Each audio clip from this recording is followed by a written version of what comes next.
Night. Pagiku cerah, matahari bersinar, ku gendong tas merahku di pundak. Selamat pagi semua, ku nantikan diri. Bismillahirrahmanirrahim. Assalamualaikum warahmatullahi wabarakatuh. Apa kabar anak-anakku semuanya? Semoga kalian selalu dalam keadaan sehat walafiat. Kembali lagi dengan Nisari untuk pelajaran fikih ibadah kelas 3. Kali ini kita masih membahas tentang puasa Ramadan di bab yang kelima, bagian yang ketiga. Sebelum kita memulai pembelajaran pada hari ini, mari sama-sama kita membaca basmalah dan doa sebelum belajar. Bismillahirrahmanirrahim. Rabbi zidni ilman warzuqni fahman. Amin ya rabbal alamin. Baik anak-anakku semuanya, kita akan masuk materi pembelajaran yaitu tentang puasa Ramadan. Kita akan membahas tentang pengertian puasa Ramadan dan amalan-amalan di bulan Ramadan. Kita mulai dengan pengertian puasa Ramadan. Puasa Ramadan adalah puasa sebulan penuh yang dilaksanakan pada bulan Ramadan. Hukum puasa Ramadan adalah wajib bagi umat Islam yang mukallaf. Apa itu mukallaf? Mukallaf artinya sudah baligh, berakal, dan sehat. Sehat artinya mampu melaksanakan ibadah puasa. Baik, selanjutnya adalah karena hukumnya wajib, maka bagi yang melaksanakan akan mendapat pahala, dan jika yang meninggalkannya akan berdosa karena hukumnya wajib. Puasa ini harus dilaksanakan dengan ikhlas dan sungguh-sungguh hanya mengharapkan ridho Allah Subhanahu wa taala. Puasa yang dilaksanakan dengan baik dan benar, maka akan menjadi perisai atau pelindung kita dari api neraka di akhirat kelak nanti. Nah, ini adalah pengertian puasa. Selanjutnya adalah dalil tentang puasa. Ada dalil dari Al-Quran, ada juga dalil dari hadis. Dalil dari Al-Quran yaitu pada Quran Surah Al-Baqarah ayat 183 yang berbunyi, A'udzubillahi minasyaitonirrajim, Bismillahirrahmanirrahim. Ya ayyuhallazina amanu, kutiba alaikumusiyam, kama kutiba alal ladzina min qablikum la'allakum tattaqun. Yang artinya, hai orang-orang yang beriman, diwajibkan atas kamu berpuasa sebagaimana diwajibkan atas orang-orang sebelum kamu agar kamu bertakwa.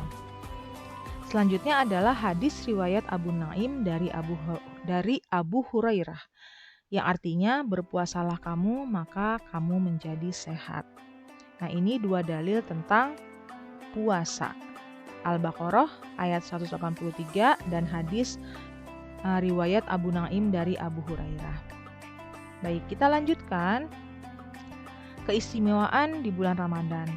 Bulan Ramadan adalah bulan yang sangat istimewa.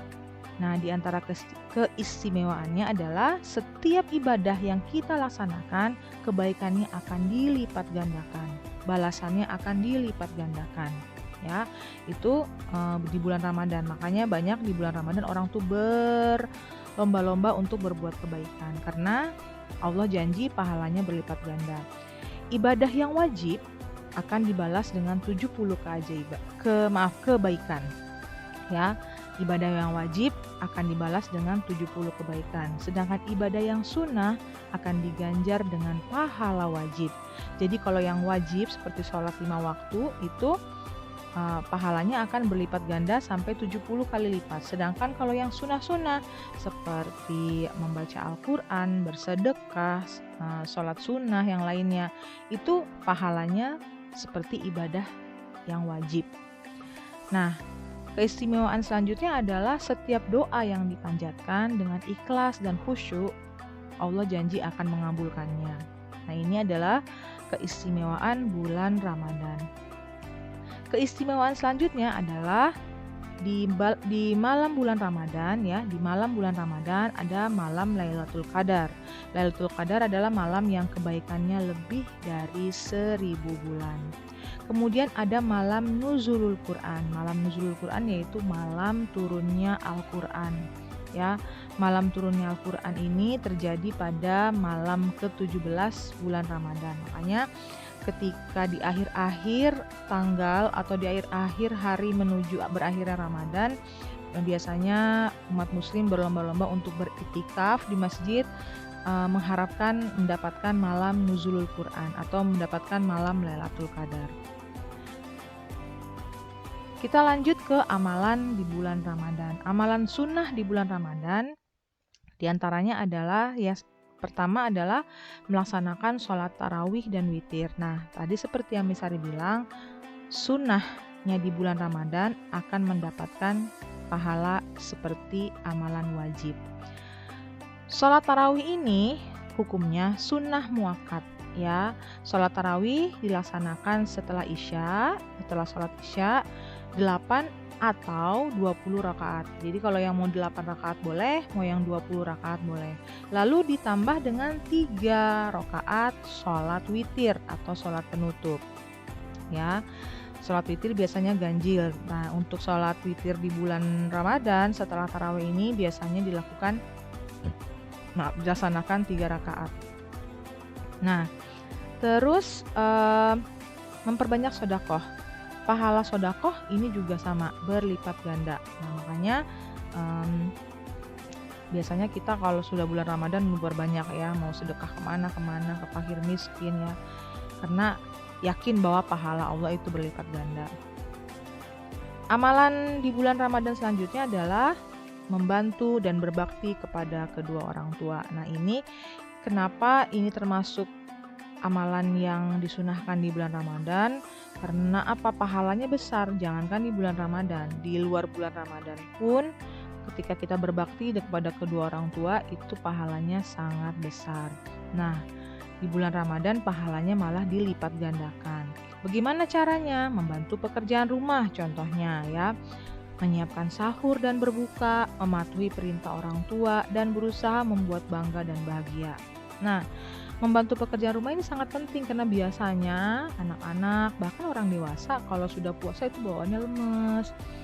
Kalau orang tuanya sibuk di dapur, alasannya mah aku kan lagi puasa, padahal bukan seperti itu. Justru itu adalah amalan sunnah, membantu orang tua ya, bantu yang kecil-kecil, yang ringan-ringan. Nah, itu hukumnya sunnah ya pada bulan Ramadan. Nah, terus berusaha membuat bangga tuh seperti apa ya? Dengan puasa dengan sebaik-baiknya ya.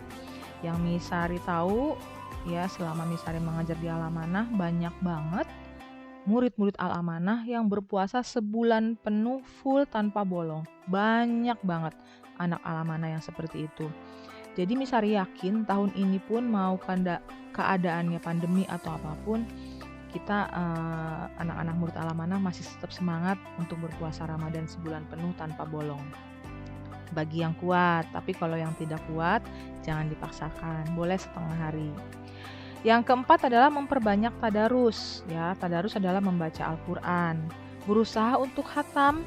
Nah, menghatamkan Al-Quran ya bisa dilakukan sendiri-sendiri atau berjamaah.